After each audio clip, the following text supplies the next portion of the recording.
So, a member of the gaming press has once again outed himself as embarrassingly bad at video games. In the least surprising article of 2025, a Kotaku journalist argues that Souls-like bosses are too hard and wants the option to skip them. Well, if a Kotaku journalist took time off from whining on Blue Sky to enlighten us plebs about gaming, the least we can do is hear him out.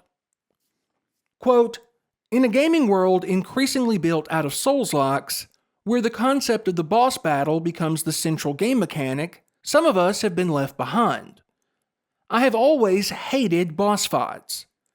And while I have no interest in convincing anyone else to agree with me, I have long lamented the lack of accommodation made for the many other people who are already with me. But sniff the air, something's changing. I recently loaded South of Midnight, interested to check out such a gorgeous-looking game. However, while idly fiddling through the game's settings to see what was what, I saw a toggle I absolutely was not expecting. Boss skip option. What he misses, of course, is that the entire point of Souls-like games is the difficulty, specifically the joy of overcoming difficult bosses.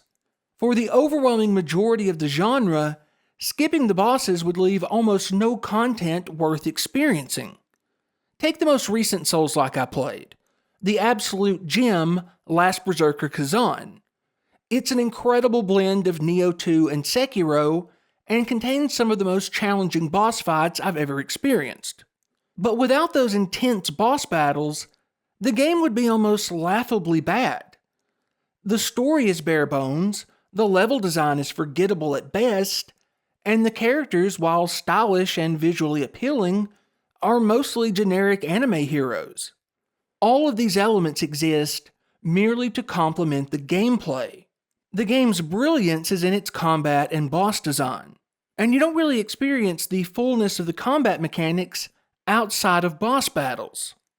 Fans of the genre like myself play these games because we enjoy the process of learning boss fights and overcoming what at first seems like insurmountable odds. There are few better feelings in gaming than landing that last hit on a boss that has curb stomped you a dozen or more times. Now, if you don't enjoy that, fine.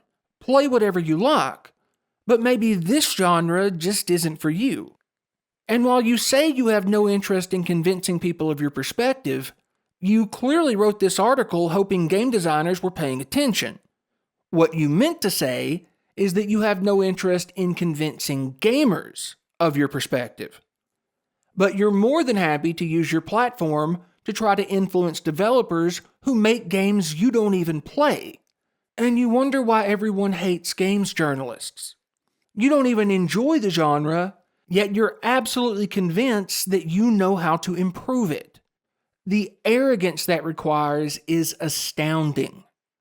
Quote, "In 2017, I wrote one of the most controversial articles of my career, a piece for which I received literal death threats, alongside hundreds of more banal insults and wishes for my imminent demise.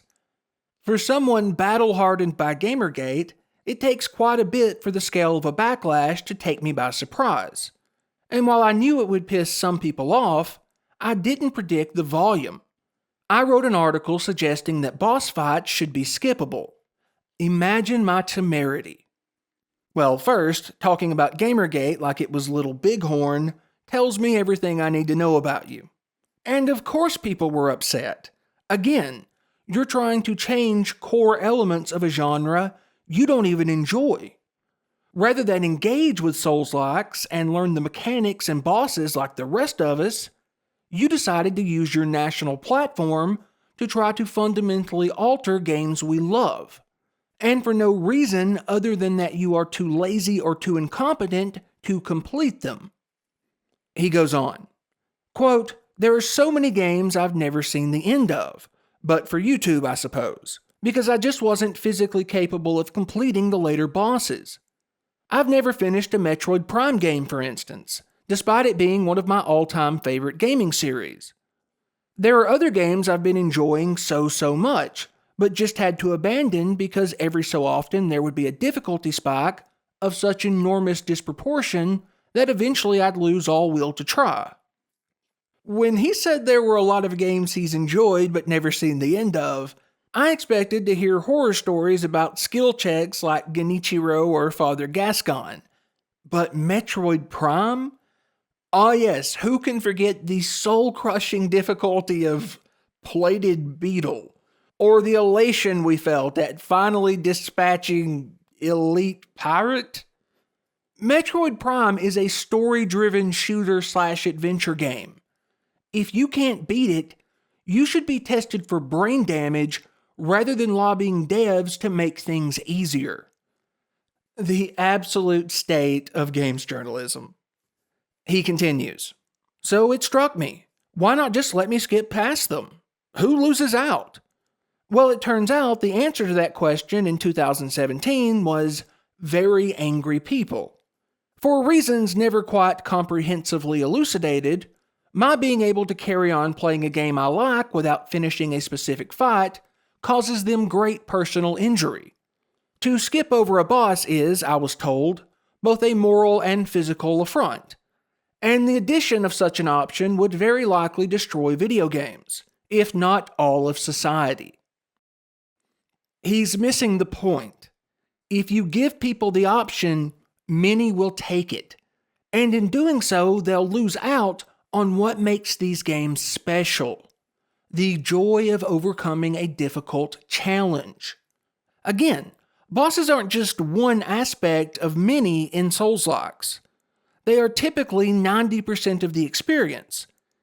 If you want to skip a Souls boss, then you probably shouldn't be playing Souls-likes in the first place. The genre just isn't for you. But there's a bigger issue here, and one many gamers understand. A boss skip option wouldn't help. Skill check bosses exist for a reason. They are there to ensure the player has learned the mechanics necessary to continue forward. Take my all-time favorite Souls-like, Sekiro, for example. I promise you, if you can't beat Genichiro, skipping him won't help. You simply won't have the necessary skill set to contend with the later bosses. He is there to test you and to teach you. These types of bosses are like exams. They ensure you are properly prepared for what's to come. If you can't pass basic algebra, what would be the point in letting you skip to calculus? And to be perfectly honest, the very thought of someone getting to move on in Sekiro without beating Genichiro is personally offensive to me.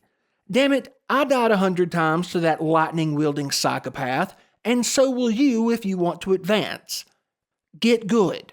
That's the only advice I'll offer. The article continues, but it's really just more of the same, combined with whining about how gamers are too mean and or stupid to understand that he knows better. So, typical games journalist stuff.